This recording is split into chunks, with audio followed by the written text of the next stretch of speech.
Hello everybody, this is Cassandra. Welcome back to Cassandra's Garden. I hope you're having a lovely day. I'm going to show you how to make the perfect pie crust. You can use this in sweet pies, savory pies, even topping for your chicken pie for the main course. It's very simple ingredients that you've probably already got in your home, and I'm telling you, the extra steps in the work is so worth it. You're going to start with 3 cups of all-purpose, also known as plain flour. You need to sift the flour first and then measure it out for an accurate measurement of product. So this is very finely sifted flour. To that, I'm going to add 4 teaspoons of sugar, a half a teaspoon of salt, and then I'm going to add 1 cup of cold cubed butter. I use real butter, and that's just what I do. I don't use margarine. This is going to make 2 pies and a whole bunch of mini pies. And so if you need, pie crust. So if you need a top and a bottom, you've already got it right here. Now, I don't have a pastry cutter. I really need to get one, but I've learned to use a fork. It does the same thing as a pastry cutter. You're going to take your fork or pastry cutter, and you're just going to mash the cold cubed butter into the flour. All the flour needs to be really good and coated with the butter.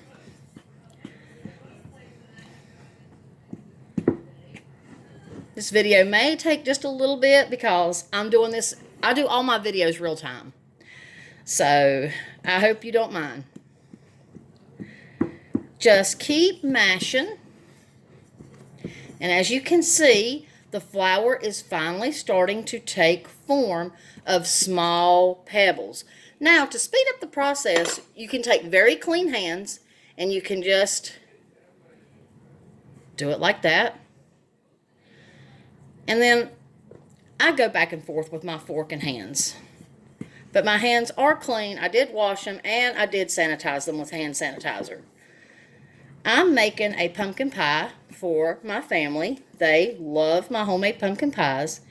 And what really got me into making pie crust was years and years and years ago, store-bought, when I was a young girl, store-bought pies were not a thing.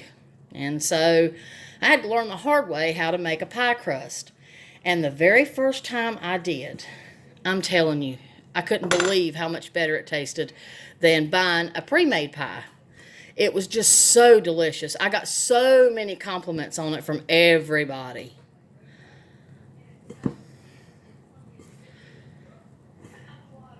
I was so proud of myself. Now, as you can see, it's starting to resemble the little pebbles that we want. This is what's going to make our pie crust delicious and flaky.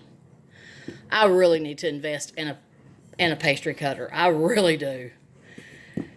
Every time I go shopping for tools and various things to cook with and cookware, I always forget to get a pastry cutter, and I'm always sad that I forgot.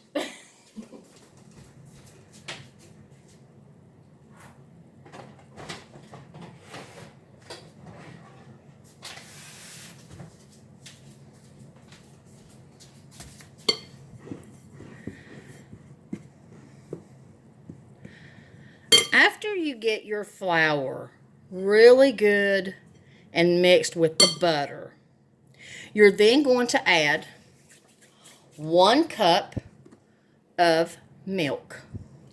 Just pour it in there and stir.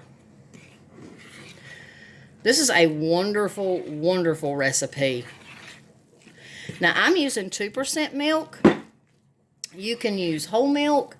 You can use skim milk. You can even use canned cream if that's all you have.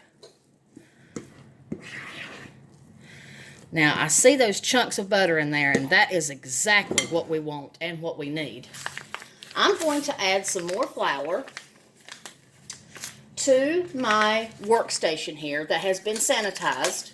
It has been deep cleaned and sanitized. Always make your pie crust on a sanitized work surface.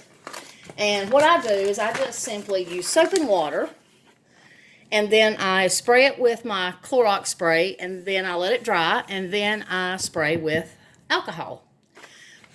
99% rubbing alcohol, and then I'll just let it dry. And right now I'm just flouring my rolling pin. You're probably thinking, wow, that's a lot of flour. Well, this is a tacky dough, and it's supposed to be, but we can't let it stick. So we need enough flour on the work surface to make sure,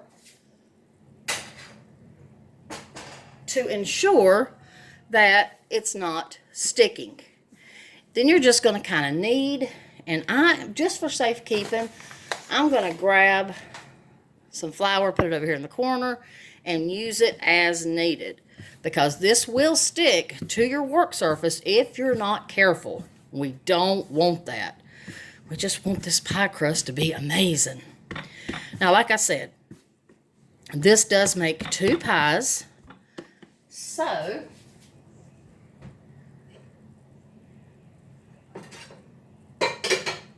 or a top and a bottom. But I have a very big pie pan, so I am going to cut just a little bit of this off, and I'm going to show you in a little bit what I'm going to do with this part. It's going to be really pretty. I can't wait. Now see, it's already sticking to my work surface, so I've got to make sure that I have this really good and floured. And you've probably seen other videos where they make the pie crust completely different. But this is a no-fail recipe, and it works for me every time, and my pies are delicious. Now we're just going to roll it out and two around, and I can see chunks of butter in this, and then I'm going to lift it up every time, and just, if I feel like it's necessary, just throw some flour underneath it. Pick it up and turn it, and oh yeah, got some really good base underneath of flour to prevent sticking. Oh yeah, see those chunks of butter? That's what's going to make it flaky and delicious. And I'm telling you, these extra steps that you take to make a homemade pie crust, it's so worth it. You can tell such a difference. Now, I can't really make it like gorgeous. Like, I'm still learning how to make my pie crust beautiful, but I'm getting there. But I can sure make it taste good. Isn't that just lovely? Look how beautiful that is. Just gonna lift it up just a little, not pull it. We don't want to tear it, because it's getting to the size now where I can't just pick it up and put it back down. So, and like I said, this particular pie pan that I'm getting ready to put it in, it's really big. Now you're just going to take your pie crust and you're going to gently, oh yes, it paid to, sometimes it may tear just a little, but that's okay. You can piece it back together. Perfect. And that is how you make my delicious pie crust. I'll make a separate video and show you how beautiful and what I'm doing for this particular pie. This is a pumpkin pie, and I make the inside of my pumpkin homemade. I'll make a separate video and show you how to do that. This is just for pie crust purposes only. I hope you all enjoyed this. Thank you for watching, and happy baking.